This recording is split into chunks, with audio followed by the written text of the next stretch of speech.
Olá, amigos da Novo Tempo, sejam bem-vindos mais uma vez ao Bíblia Fácil, o seu programa semanal de estudo da Bíblia. Ao longo dessa temporada, estamos aqui no Cevisa com 10 convidados, estudando o livro do Apocalipse, o último e mais surpreendente livro da Bíblia. Você está convidado também a acompanhar esses estudos. E se você quiser compreender mais sobre o Apocalipse, aos domingos à noite, numa igreja adventista perto de você, nós estamos estudando o mesmo tema que aqui no Bíblia Fácil nós estamos apresentando. Se você não sabe onde encontrar uma igreja adventista perto de você, acesse o nosso site encontreumaigreja.com.br. Lá você coloca o seu estado, a sua cidade, o seu bairro e você vai localizar a igreja adventista mais perto da sua casa. Venha participar desse momento de estudo do livro do Apocalipse. Por certo, nós teremos grandes revelações de Deus que vão impactar nossa vida. Na semana passada, estudamos a respeito da primeira besta de Apocalipse 13, uma besta que surgiu do mar. E o tema de hoje, uma besta que sobe da terra. Pegue sua Bíblia, assim como nossos convidados já estão com as suas, e vamos então ao estudo do capítulo 13 de Apocalipse. Antes, porém, vamos então conhecer um pouquinho mais de uma de nossas convidadas. É a Maria, que vem lá da cidade de Brasília. Brasília. É isso mesmo, Maria? Brasília. Seu nome todo é como, Maria? Maria de Oliveira Machado Francisco de Jesus. Olha aí, você é de Oliveira também, né? Eu também sou Oliveira, nós somos parentes então de alguma forma, né? E você é de Jesus, né? Isso. Até no nome, né? Graças a Deus. E aí, tá gostando dos estudos do Apocalipse? Muito. Tá dando para aprender, muito simbolismo, muita data, Desvendando né? muitos enigmas, né? Muitos enigmas, viu? Bom, Maria se faz acompanhar do esposo, né? O Santé. E eles estão aí participando mais uma vez dessa temporada. Sejam bem-vindos, tá bom, Maria? Ok, obrigada. E obrigado por ter você conosco. Amém, obrigada. Tomou sua Bíblia aí? Apocalipse 13. Semana passada estudamos do verso 1 a 10. Hoje vamos estudar do 11 a 18. Apocalipse 13, 11 a 18. O tema que esta semana estaremos estudando no Bíblia Fácil, vamos aprender sobre uma besta que sobe da terra. Semana passada, sobe do mar e essa semana sobe da terra. Chegamos ao nosso 11º estudo de uma série de 18 estudos. Antes de começarmos o estudo, vamos mais uma vez buscar a orientação de Deus para o estudo que teremos agora. Se você puder, feche seus olhos e ore comigo também. Pai querido, muito obrigado por estarmos reunidos mais uma vez com o objetivo de estudarmos a Tua Palavra. Convidamos o bom e Santo Espírito, nosso querido Deus e professor, para estar conosco, nos auxiliando mais uma vez na compreensão desse tema que é tão importante para os dias que estamos vivendo. Que o Teu Espírito abra nossa mente e o nosso coração para a aceitação e compreensão da Tua vontade. É a nossa oração, em nome de Cristo. Amém. Pois bem, amigos, semana passada estudamos Apocalipse 13, 1, uma besta que emerge do mar. E nós identificamos esta besta como sendo Roma em suas duas fases, imperial e papal. Agora no versículo 11, o quadro profético apresenta um outro poder. Diz assim o verso 11, vi ainda outra besta. E ela emerge da onde agora?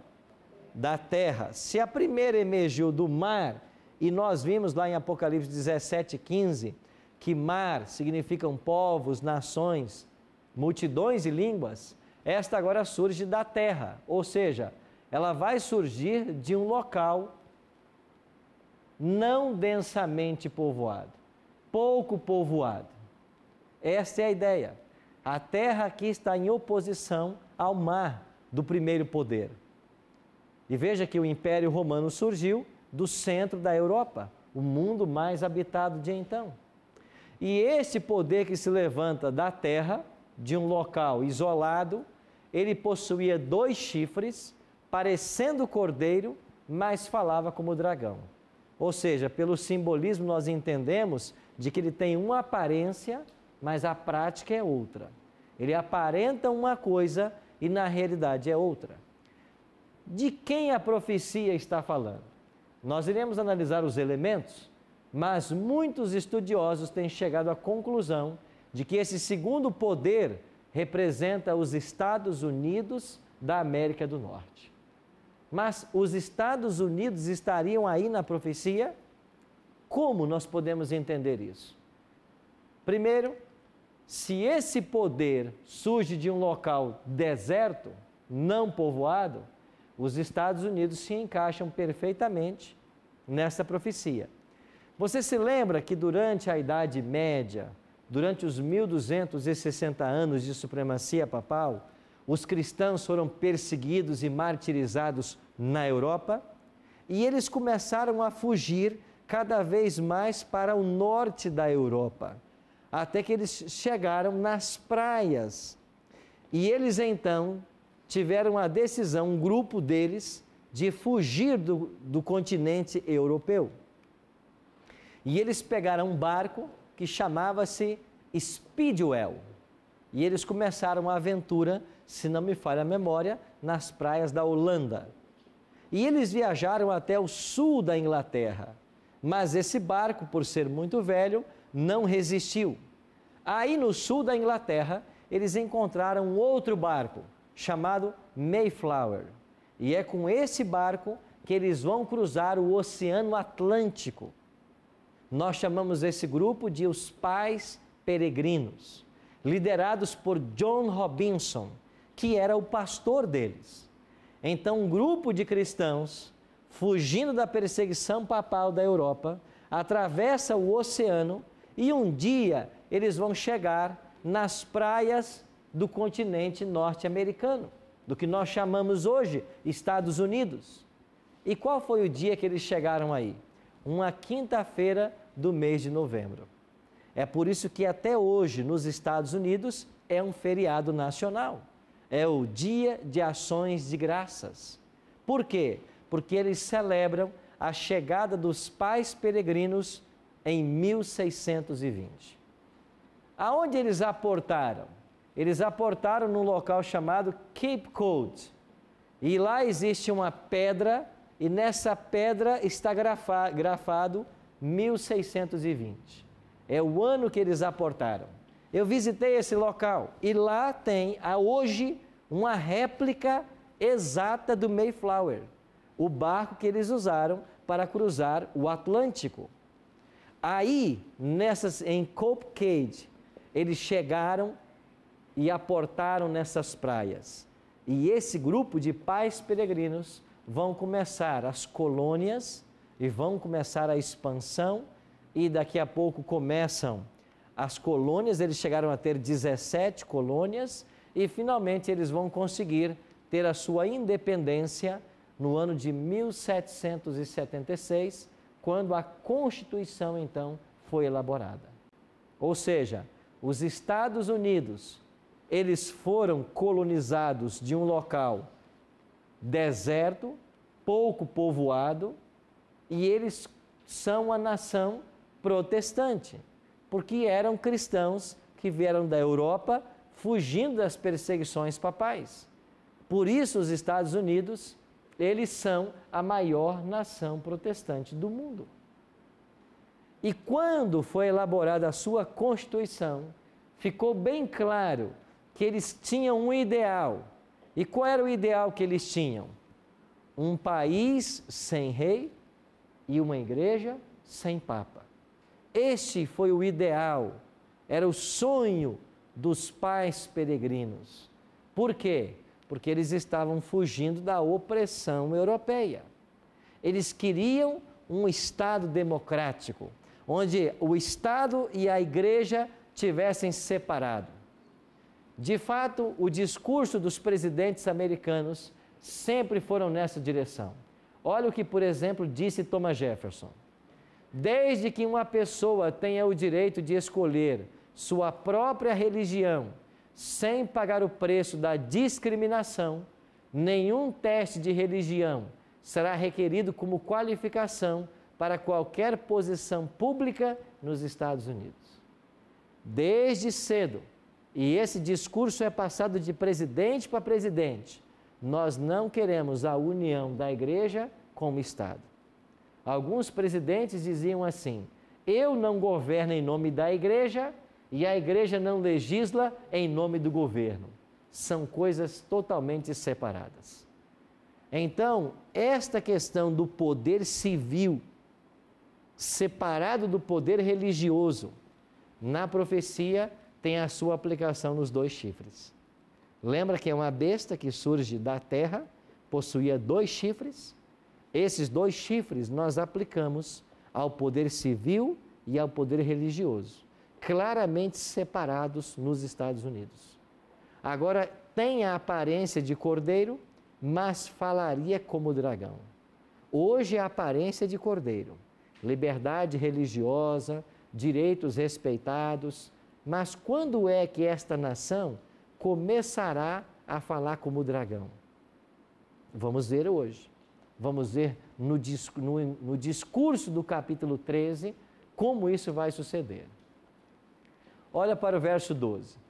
Falando desta segunda besta, o Apocalipse diz assim: exerce toda a autoridade da primeira besta na sua presença e faz com que a terra e os seus habitantes adorem a primeira besta, cuja ferida mortal fora o quê? Curada. Ou seja, quando a ferida for curada, os Estados Unidos levarão os habitantes da terra a adorar o papado.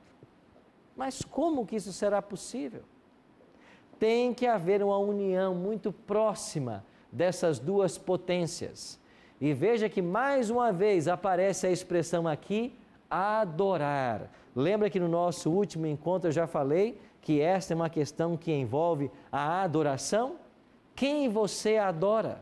E aqui mais uma vez nós temos uma nação protestante que vai levar os habitantes da terra a adorar o papado. A questão final do conflito será o tema da adoração. Quem você adora? Esse é o tema do conflito final. E o Apocalipse 13 trata desse conflito. De alguma forma, esta segunda besta vai levar os habitantes da terra a adorar a primeira.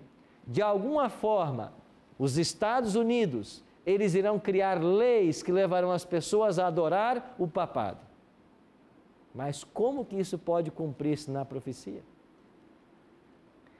A revista Time, do dia 24 de fevereiro de 1992, trouxe como matéria de capa uma reportagem intitulada A Santa Aliança. A revista Time é uma revista que não é religiosa, é uma revista secular. E na matéria de capa, ela trouxe a matéria, A Santa Aliança. E o que essa revista Time falava nesse momento? Falava do início das relações diplomáticas entre a Casa Branca e o Vaticano. Você sabe que na história do Senado americano, lá por volta do ano de 1950, 51, houve uma tentativa de um senador de estabelecer relações diplomáticas com o Vaticano. Quando esta proposta foi levada para o Senado, lá nos idos de 1950, 51, houve um grande tumulto no Senado americano. Por que criou-se esse tumulto? Nós estabelecemos relações diplomáticas com o poder que oprimiu os nossos pais peregrinos? Por isso fugimos da Europa? Mas passados alguns anos, para ser exato, no ano de 1984, foi o ano em que Estados Unidos e Casa Branca, eles iniciaram suas relações diplomáticas, quando cada um votou um embaixador no território do outro. E William A. Wilson foi o primeiro embaixador norte-americano nomeado no Vaticano. Aí começaram as relações diplomáticas. Essas relações diplomáticas, elas têm crescido. Olha o que diz a profecia, versículo 14. Seduz os que habitam sobre a terra, por causa dos sinais que lhe foi dado executar diante da besta, dizendo aos que habitam sobre a terra, que façam uma imagem à besta, aquela que, ferida a espada, sobreviveu. Os Estados Unidos farão uma homenagem, uma imagem à besta. a primeira besta que foi ferida e sobreviveu. Mas o que será esta imagem? A imagem é uma cópia de um original. O que foi o original na experiência da primeira besta? Foram 12 séculos de perseguição. Esta imagem que será feita é que um sistema repressivo, como teve na Idade Média, ele voltará a acontecer agora, em nossos dias. É isso que significa fazer uma imagem. Um sistema de perseguição voltará a ser colocado diante das pessoas, envolvendo o tema da adoração. Mas como isso pode acontecer? Olha o verso 7. Foi-lhe dado também que pelejasse contra os santos e os vencesse. Isso aqui nós lemos semana passada. Trata-se da primeira besta, que batalhou contra os santos. Agora a segunda besta fará uma imagem, ou seja, ela também vai batalhar contra os santos. Ela vai levar os habitantes da terra a se submeterem ao primeiro poder de Apocalipse 13. Olha o que diz o verso 16 e 17. A todos, os pequenos e os grandes, os ricos e os pobres, os livres e os escravos, faz que lhes seja dada certa marca sobre a mão direita ou sobre a fronte, para que ninguém possa comprar ou vender, senão aquele que tem a marca, o nome da besta ou o número do seu nome. Aqui nós temos um decreto. Que decreto é este? Ninguém pode comprar ou vender, a menos que tenha na mão ou na fronte a marca da besta. Alguns têm ensinado por aí de que essa marca trata-se de um sinal visível, mas não é isso que a Bíblia está ensinando. Não é sinal visível.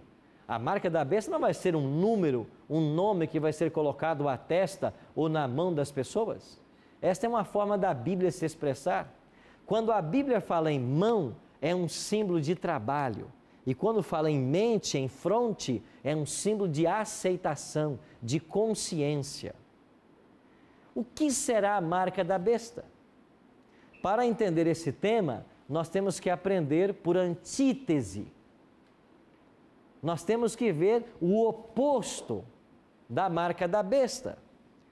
E quando nós vamos para a Bíblia, na busca de marca, selo, sinal, o que nós encontramos? Nós encontramos que Deus também tem um sinal. E a besta terá um sinal. E quem não tiver esse sinal, não vai poder comprar e nem vender. De que sinal a Bíblia está falando? Se o sinal entre Deus e o seu povo é o sábado, o selo da besta será aquilo que historicamente foi colocado no lugar do sábado. E só existe uma coisa, uma doutrina, uma crença que veio para ocupar o lugar do sábado, o domingo. Lembre que eu disse para vocês que a questão do conflito final envolve a adoração? Adorar a Deus no sábado ou adorá-lo no domingo? O dia santo é o sétimo ou é o primeiro?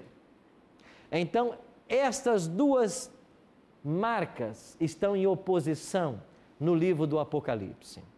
Eu já mencionei para vocês esse documento, e eu tenho aqui uma cópia dele. Essa carta apostólica Dies Domini, publicada por João Paulo II. Isso aqui é um documento dizendo claramente que a igreja mudou a questão do sábado para o domingo, que fez do primeiro dia da semana o dia santo em homenagem à ressurreição de Cristo. Sem qualquer texto da Bíblia aprovando isto, a mudança foi feita. Porque a igreja se acha na autoridade de mudar mesmo a lei de Deus. Agora, alguém pode mudar a lei de Deus? A algum ser humano foi dada essa atribuição? Ninguém. Ah, mas porque Cristo ressuscitou? Veja, quem mais escreveu no Novo Testamento é o apóstolo Paulo. E Paulo não ensina ninguém a santificar o domingo porque Cristo ressuscitou. Ele mesmo santificava o sábado. Você pode ver lá em Atos 16, 23, 17, 2, 18, 4. Está o apóstolo Paulo aí, aos sábados, cultuando a Deus. Ele não falou nada sobre mudança, ninguém falou. De fato, nós já estudamos aqui que essa mudança começou lá no quarto século com Constantino. Então, amigos, há hoje um movimento em prol da santidade do primeiro dia da semana. E esse movimento vai crescer mais e mais. Olha o que diz o verso 15. Foi-lhe dado comunicar fôlego à imagem da besta, para que não só a imagem falasse, como ainda fizesse morrer quantos não adorassem a imagem da besta. Então aqui nós temos no Apocalipse 13, 2 decretos. O primeiro diz assim: quem não tem a marca da besta ou o sinal da besta, não pode comprar e nem vender. O segundo decreto: quem não aceitar adorar esse poder, é réu de morte. 2 decretos. Você está entendendo a imagem que esse poder fará, que será uma repetição do que foi na Idade Média? Primeiro, se você não aceita o domingo como um dia santo, você não pode comprar e nem vender. Depois, se você não aceitar o domingo como um dia santo, você vai se tornar alguém digno de morte. Você conhece coisa mais séria do que o Apocalipse 13 está tratando? E por que é que as pessoas estão pregando por aí que o Apocalipse não pode ser compreendido, que ninguém entende o Apocalipse? O Apocalipse pode ser compreendido. Não é lógico Deus colocar na sua Bíblia, no seu livro, algo que não pudesse ser compreendido. É uma revelação para nós. Agora, por que é que o Apocalipse foi dado em simbolismos? Porque ele tem verdades eternas que às vezes chocam, que nos surpreendem. Nós iremos para um breve intervalo. Quando voltarmos, nós vamos analisar um pouco mais essa questão da marca da besta e como isso será cobrado da humanidade. Já já estaremos de volta.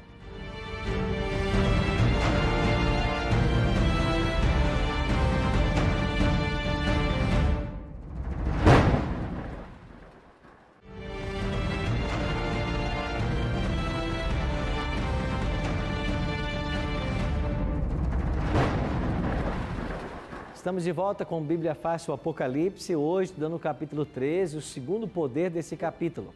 Se você quer receber essa revista em sua casa, para acompanhar todos os estudos que aqui estamos fazendo, você pode solicitá-la a Novo Tempo. Ela sai inteiramente grátis, basta ligar para nós em horário comercial, 0 operadora 12 21 27 3121, ou então acessar a nossa página na internet, novotempo.com/Bíblia Fácil. Quando você receber essa revista, no final dela há um questionário. Se você preencher esse questionário e enviar para Novo Tempo, ele pode ser enviado, ou você destaca e envia, ou acessa o endereço na internet para preencher. Se você mandar para nós e acertar mais de 70% das perguntas que aqui estão, você vai ganhar um DVD que nós gravamos sobre o Apocalipse, como um presente para você. Cadê a foto do DVD? Aqui está. Nós gravamos um DVD com todos esses 18 temas e você pode ganhar gratuitamente esse DVD se você acertar mais de 70% desse questionário. Então tá aí a promoção feita para você, peça já a sua revista e participe desse momento de estudo. Quando terminamos nosso primeiro bloco, nós falamos a respeito do selo de Deus e do selo da besta. A Bíblia é clara em dizer que o selo de Deus é o sábado, certo? Êxodo 28 a 11 diz lá, né? Lembra-te de sábado para o santificar, porque em 6 dias fez o Senhor teu Deus. Aí é o nome do proprietário, é Deus. Ele criou os céus, a terra. Aí está a jurisdição, ele criou a função. Nós demos para vocês outro dia, Ezequiel 20, verso 20, também lhes dei os meus sábados para servirem de sinal entre mim e vós. Se o sinal entre Deus e seu povo é o sábado, o sinal da besta se opõe ao sinal de Deus. Logo será o domingo. Mas veja, aqui um detalhe importante. O domingo não é o sinal ou marca da besta, não é, será. E quando ele será? Quando for uma imposição legal, quando houver uma legislação. E a profecia diz no capítulo 13 que há 2 decretos. O primeiro decreto diz assim: se você não aceita a santidade do domingo, vai chegar um momento que você não poderá comprar e nem vender. O segundo decreto: se você não aceita isso, o domingo como um dia santo, você é réu de morte. E aí nós terminamos o primeiro bloco assim, certo? Temos uma pergunta aqui, Graziele. Bom, se a marca ela é invisível, como saberão se poderão comprar ou vender? Eles farão a pergunta na hora?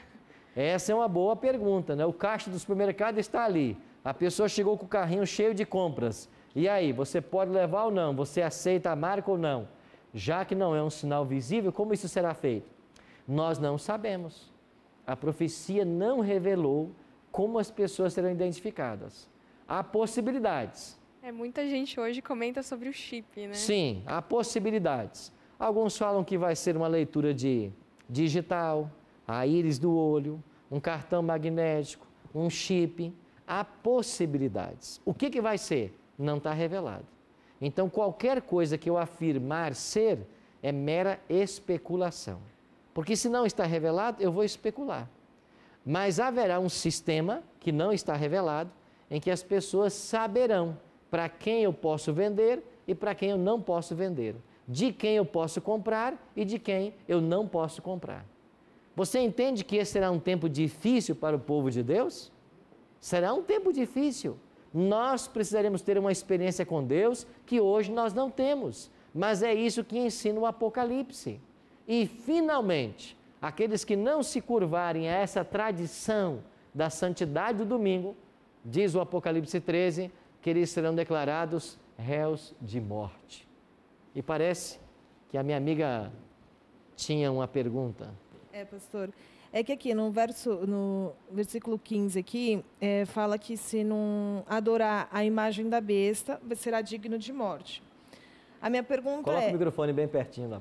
A minha pergunta as pessoas que guardam, porque assim, das características será o domingo, a adoração ao domingo. E as pessoas que guardam o sábado, vai ser mortas, vai ser nessa parte que vai estar as pessoas que realmente guardam os mandamentos de Deus.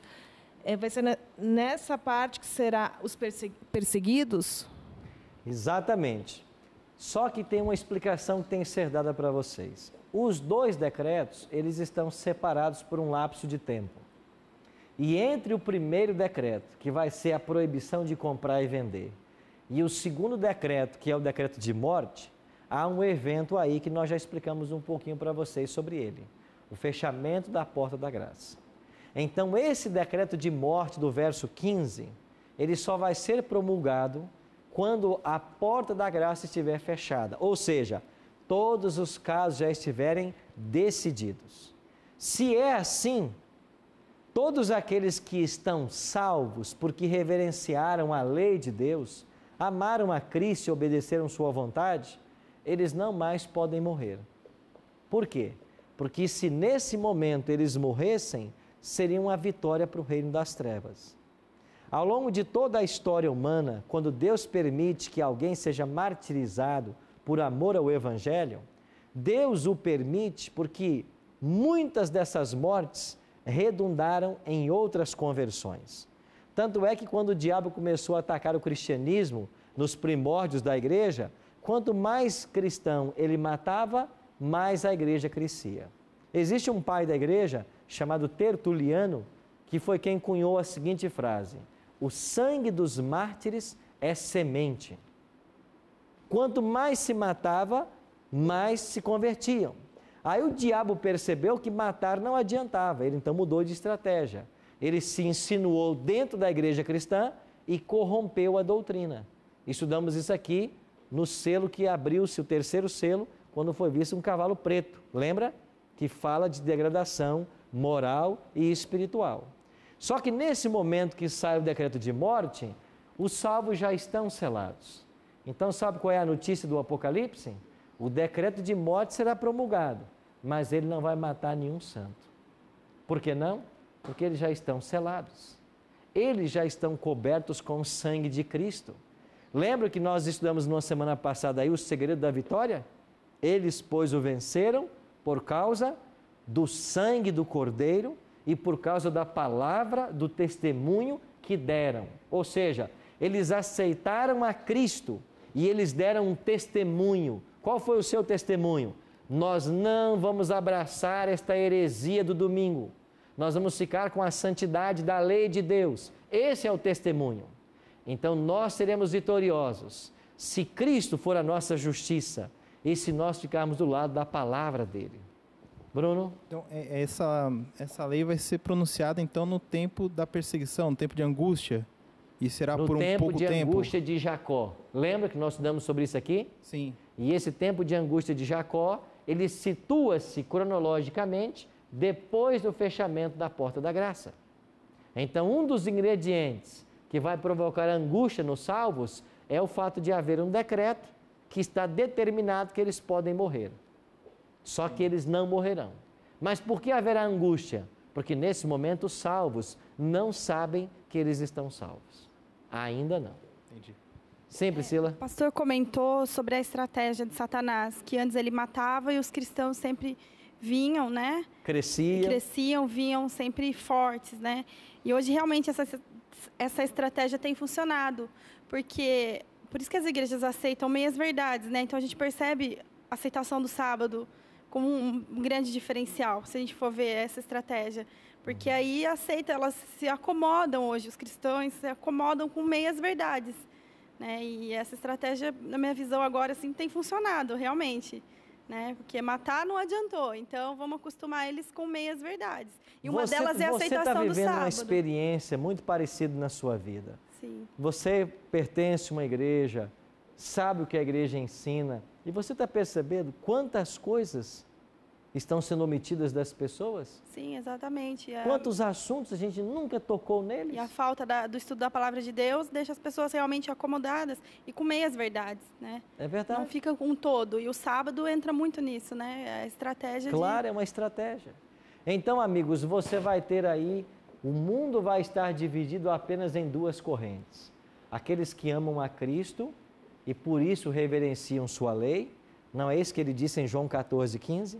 Se me amais, guardareis os meus mandamentos.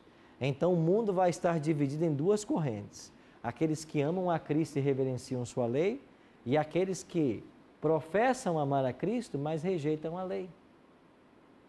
Então nesse momento, todo ser humano conhecerá este evangelho e todos vão poder decidir de que lado ficar. Qual é a boa notícia? Que vocês estão recebendo a informação no momento de oportunidade, no momento em que o Brasil vive um período de liberdade religiosa. Você pode escolher obedecer e hoje nada te impede a isso.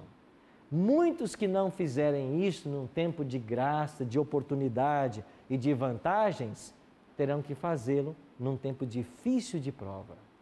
Você que está nos assistindo, você acha que essa verdade chegou à tua vida por acaso? Claro que não. Deus está preparando um povo para o momento final, crucial da história humana. E sabe qual será esse momento final? A grande controvérsia com relação ao tema da adoração.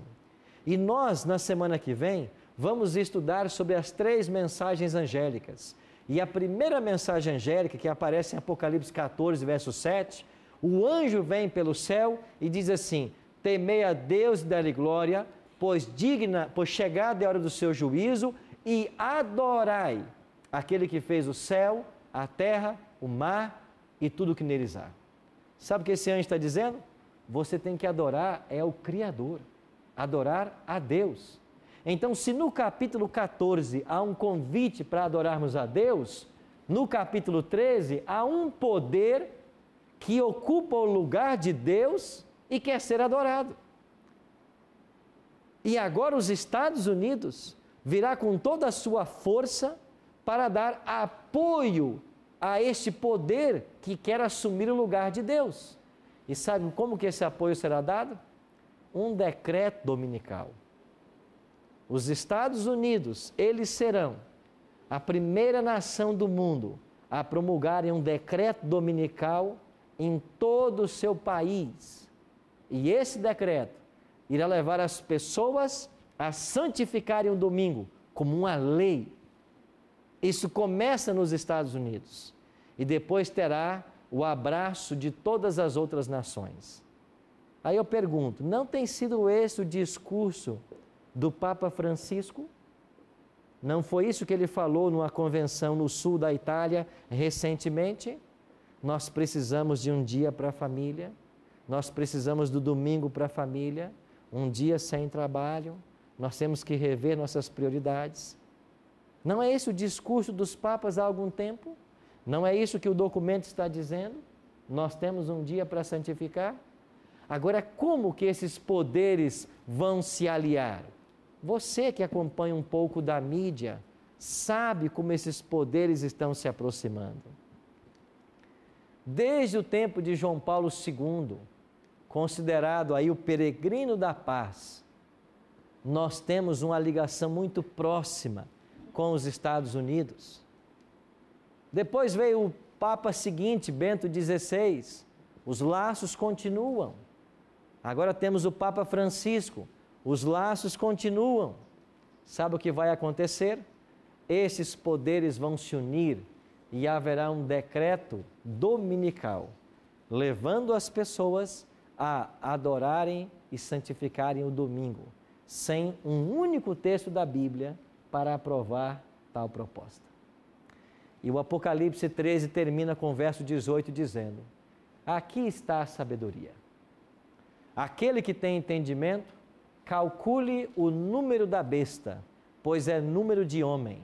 Ora, esse número é 666. E esse número 666 tem criado muitas dúvidas na cabeça de muitas pessoas. O que significa esse número? Mais uma vez, para entender o Apocalipse, eu tenho que buscar na Bíblia referência ao que ele está dizendo. E aonde eu encontro uma referência desse número 666? Abra sua Bíblia em Daniel, capítulo 3. Você está lembrado que nós já dissemos aqui que o livro de Apocalipse, ele é um complemento de Daniel? Os dois livros se complementam. E olha para Daniel, capítulo 3, porque aqui nós temos a base para a compreensão dos 666. Aqui temos a experiência dos amigos de Daniel, Ananias, Misael e Azarias, sendo livrados da fornalha de fogo ardente. Olha o que diz aí o versículo 1. O rei Nabucodonosor fez uma imagem de ouro que tinha 60 côvados de altura e 6 de largura.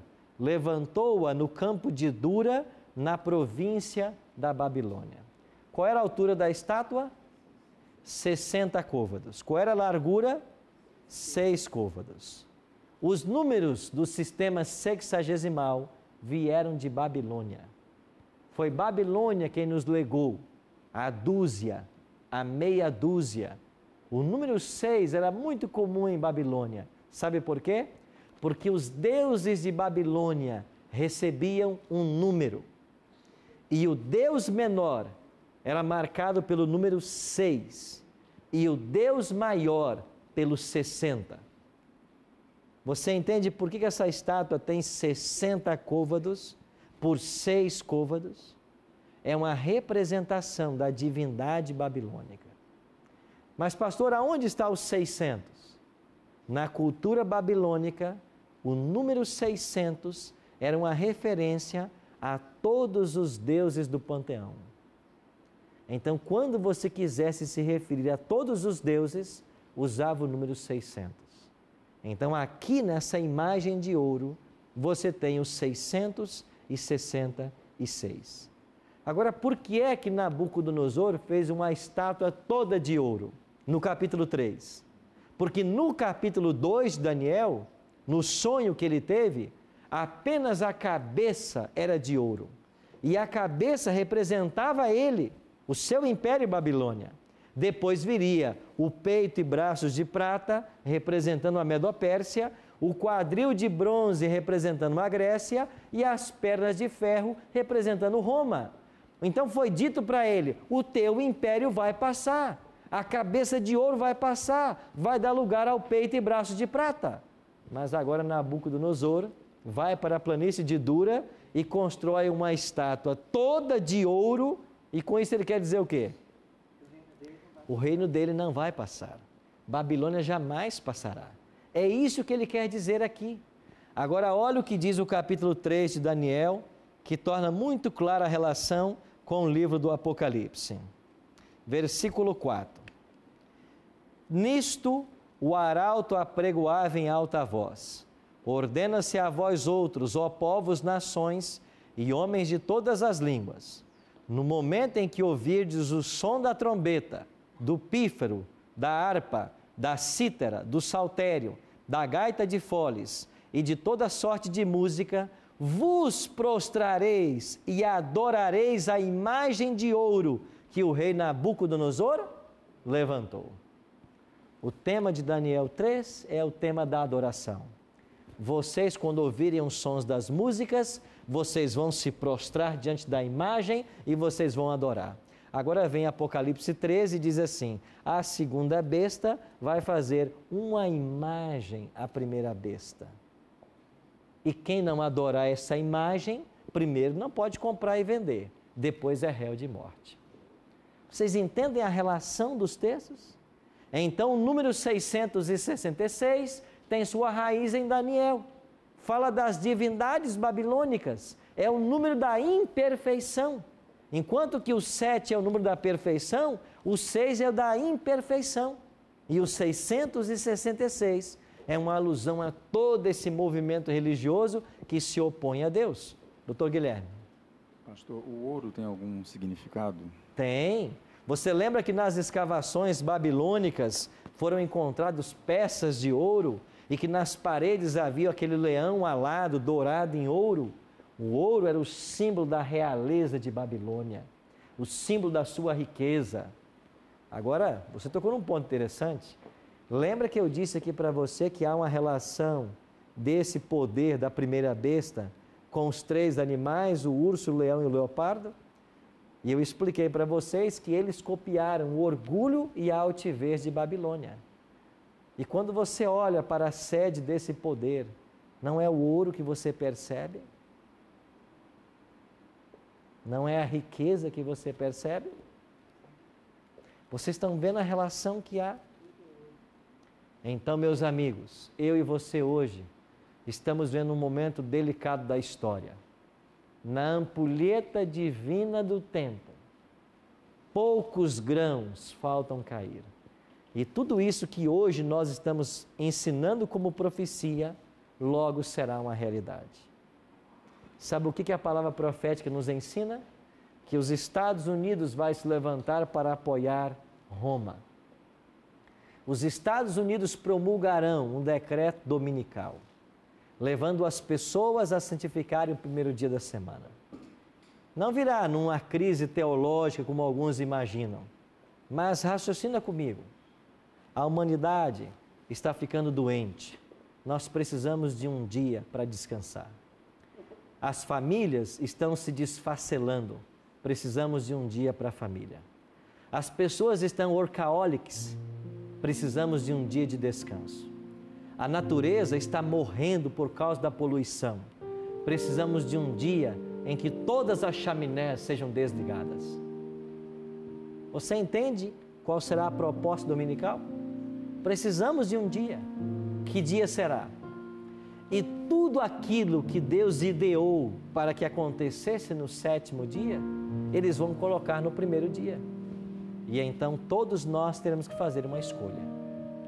Ou você fica com a palavra de Deus, onde em mais de 100 textos apresenta o sábado, ou você abraça o domingo, sem ter um único texto da Bíblia ensinando a sua santificação. E aqui um recado para muitos evangélicos, um conselho para você. Para de criticar às vezes a igreja romana, porque você está no mesmo caminho, está guardando as mesmas tradições, está pisando nos mesmos passos. O Espírito Santo de Deus está chamando você para vir para a luz que é Cristo, para a luz da sua palavra. Jesus declarou em João 8,32, conhecereis a verdade e a verdade vos libertará. Você quer ser livre em Cristo? Tem que aceitar a verdade. Se você quer ser honesto, examine esse tema com afinco dedique tempo a este assunto. Investigue, não confie apenas na minha palavra. Investigue para saber se de fato as coisas são assim. Olhe para o cenário mundial, para ver se de fato está havendo esta aproximação dessas duas potências na direção de uma lei dominical. Perceba se não é para isso que o mundo está caminhando. Então Deus está chegando agora num tempo de graça, num tempo em que o país vive uma liberdade religiosa extraordinária, para dizer assim: tome uma posição, escolha quem você quer adorar, porque finalmente a questão do grande conflito final é: a quem eu irei adorar? Ao Criador ou à besta? A Deus ou um poder que quer ocupar o seu lugar? Essa é uma pergunta que você tem que responder. E todos vocês aqui têm que responder. Você vai ficar de que lado nesse grande conflito? De que lado você vai ficar? Você pode escolher. E sabe qual é a coisa mais maravilhosa em Deus? Ele respeita a sua escolha. Se você disser assim: não, pastor, eu quero continuar santificando o dia que eu acho que é o certo, mesmo que não tenha nenhum verso na Bíblia, Deus respeita isso. Ele respeita. Agora, no final da história, não espere colher frutos que você não plantou. Não espere um outro destino que você não permitiu que Deus traçasse. Por isso, Ele faz um convite para nós, lá em Isaías 1,18. Vinde, arrazoemos, diz o Senhor. Eu quero o melhor para vocês, que vocês comam o melhor dessa terra. E a nossa experiência cristã não se limita a essa vida. Nós estamos aqui apenas numa fase de preparo para a eternidade. Por isso, enquanto você ouvirá essa música agora, eu queria fazer uma pergunta e que você me respondesse ela na sua mente. Quem você adora? A quem você vai submeter a sua vida? Quem você vai seguir? De que lado você está nesse grande conflito entre o bem e o mal?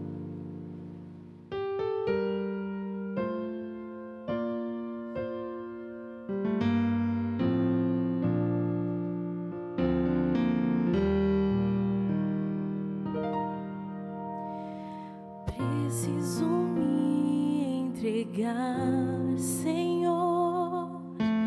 Preciso a Ti me entregar. Preciso ouvir Tua voz a me falar.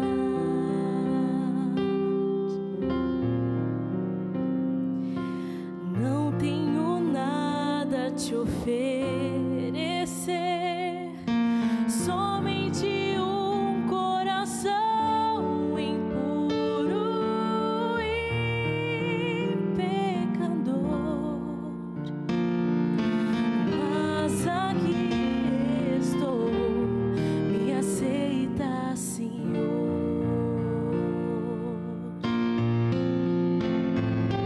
Toma os meus pensamentos, meus dons e meus bens.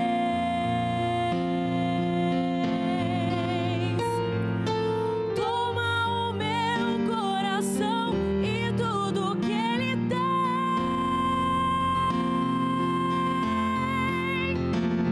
Renova, Senhor, meu viver. Derrama em mim Teu amor. Quero pra sempre servir-Te por onde eu for.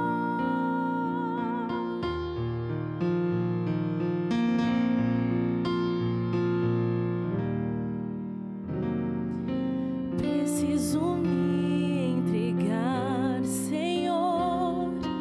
Preciso a Ti me entregar.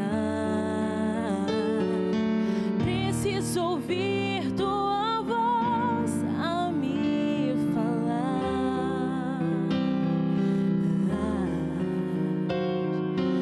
Não tenho nada a Te oferecer, somente um coração impuro e pecador.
deseja fazer esta oração, toma, Senhor, meus pensamentos, meus dons e meus bens.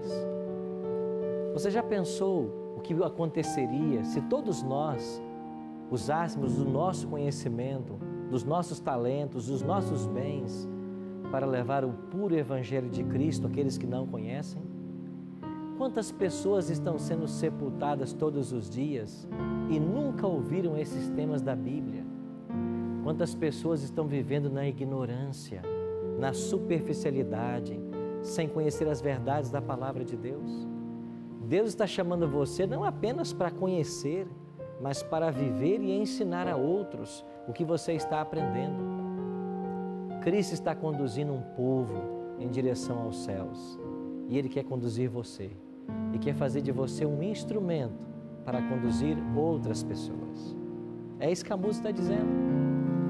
Então você pode aprender as verdades que você está aprendendo aqui e levar para outras pessoas e ajudar outros com seus dons, talentos e bens. Ou você pode aprender aqui e ignorar tudo e voltar para sua casa e viver como se nada tivesse acontecido. Você pode. Agora não se esqueça, nós temos um encontro marcado com Jesus Cristo. Daqui a pouco Ele vai voltar. Quer você queira, quer você não. E quando Ele voltar, Ele vai perguntar para você: o que você fez com a luz que eu te dei? O que você fez com as coisas que você aprendeu? Você viveu a sua religião do jeito que você quer viver? Você fez o que você achava certo? Não está nem aí para a Bíblia? É assim que você vive? Isso não é religião, é? Porque religião, na sua etimologia, quer dizer religare, se ligar de novo a Deus, a palavra. Não viver do jeito que eu acho que eu tenho que viver, fazendo as coisas que eu acho que tenho que fazer. Nós não sabemos nada. Tem que deixar a palavra. Tem que deixar a palavra falar. Por isso, se você deseja ficar do lado de Cristo, adorar somente a Deus que merece ser adorado, eu quero orar por você agora. E por você que está em casa, que hoje aprendeu coisas que você nunca tinha ouvido, está chocado, surpreso. Esse é o primeiro passo que Deus vai dar na sua vida, que Ele vai te ajudar a dar, para que a sua vida espiritual chegue aonde Deus deseja. Ore comigo. Pai Santo, obrigado pelas verdades desse capítulo 13 de Apocalipse, por esse movimento que vai acontecer, esta união desses dois poderes. Obrigado porque nós sabemos de que lado ficar. Queremos ficar do teu lado da tua palavra, do lado da tua verdade. Por isso, ajuda-nos. Abençoe esses 10 convidados que aqui estão. Cuida de cada um deles. Atende suas necessidades. Mostra o caminho que eles devem seguir. Aos nossos amigos que estão agora sintonizados no Novo Tempo, se aproxima de cada um deles agora com tua voz mansa e gentil. Fala ao coração deles. Diga para eles o plano que o Senhor tem na vida deles. Diga para eles que o Senhor é o Salvador deles. Somente o Senhor é digno de ser louvado, de ser adorado. Permita que essas vidas se rendam ao Senhor e que nós tenhamos uma grande colheita para o teu reino. É a nossa oração, em nome de Cristo. Amém. Semana que vem, vamos estudar sobre 3 mensagens angélicas. O que esses 3 anjos trazem para a terra? Qual é o anúncio urgente que eles estão fazendo? Eu espero você no nosso próximo encontro.